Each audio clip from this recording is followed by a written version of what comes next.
So, I got to see an early screener of Chainsaw Man's new movie, The Reze Arc, and it was maybe 1,000 times better than I thought it was going to be, and I had high expectations. You ever finish a movie and just sit there staring at the screen?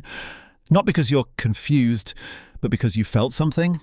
That's what Chainsaw Man the movie, Reze Arc, did to me. I didn't just watch Denji fight another devil. I watched a boy who's been treated like trash finally believe he could be loved and then get destroyed by it. Everyone kept saying this movie was pretty good or well animated. Nah, bro, you're missing it. The Chainsaw Man movie wasn't great. It was amazing. And here's why. This isn't just MAPPA flexing its animation muscles.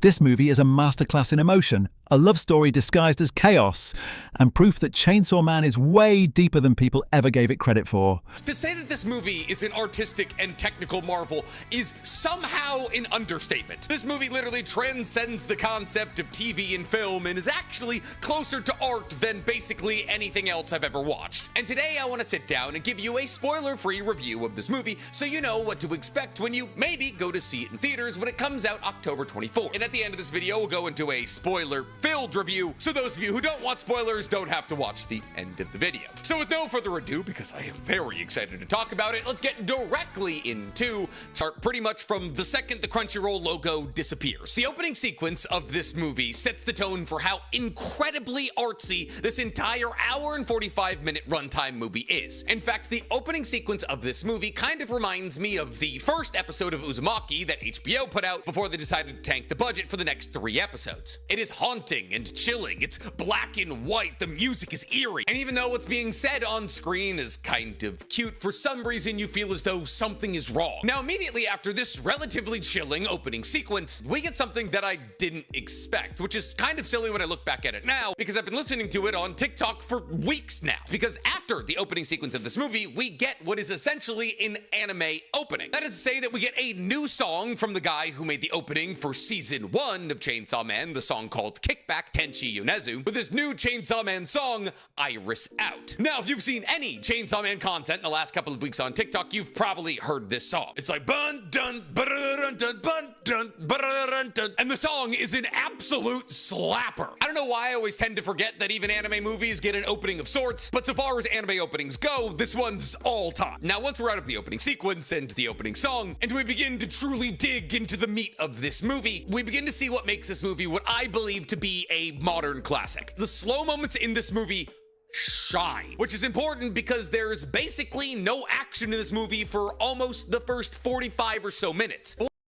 I agree. The crazy thing about this movie is it tricks you. You go in expecting gore, chaos, that raw MAPPA energy, but what you get instead is silence. You get moments that breathe, Denji walking through rain-drenched alleys, Reze smiling under the streetlights, and that gut-wrenching feeling that something's about to go horribly wrong.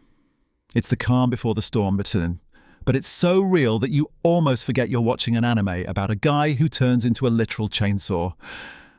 And that's what makes it brilliant.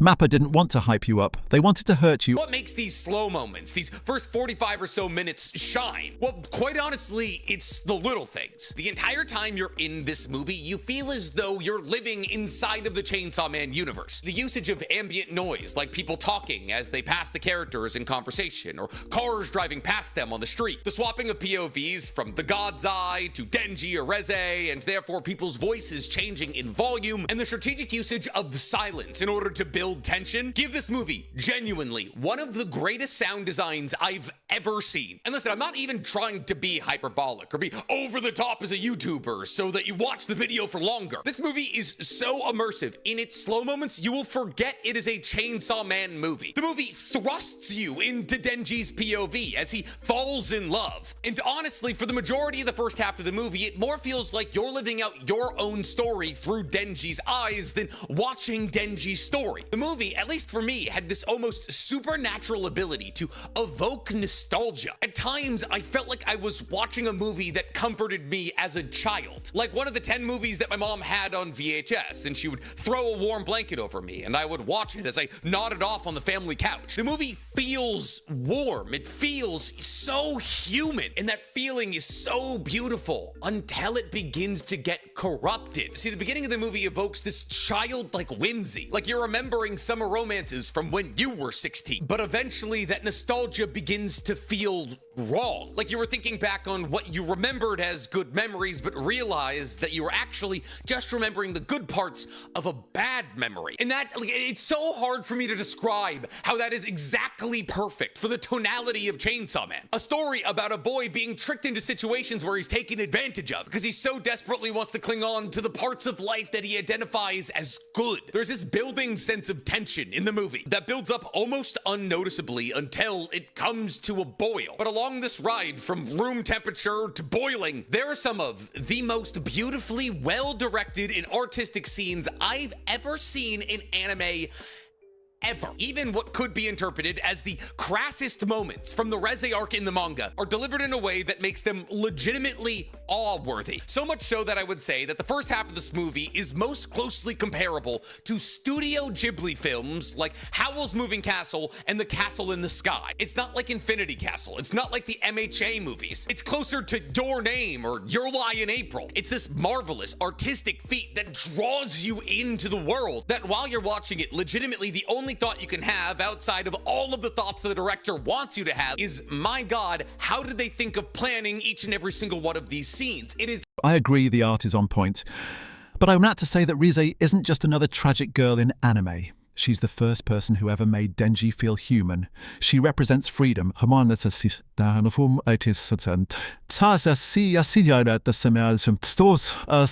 thing he's never had.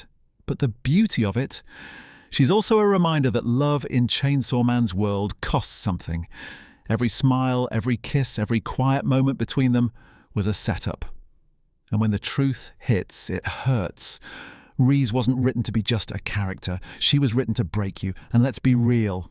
MAPPA needed a win.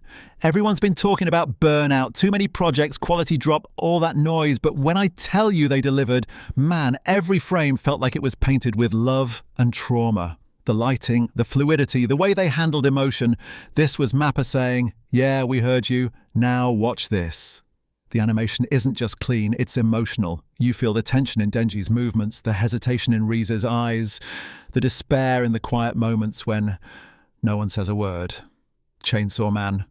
The movie wasn't about a devil hunter fighting monsters. It was about a boy learning what it means to be alive and realizing that the cruelest thing about love is that sometimes it's not meant to last. This wasn't great. It was amazing. MAPPA didn't just animate this, they made us feel. But tell me what you felt. Did this movie hit you emotionally, or are people overhyping it? Drop your take below, because I guarantee this is the movie Chainsaw Man fans are going to be talking about for years.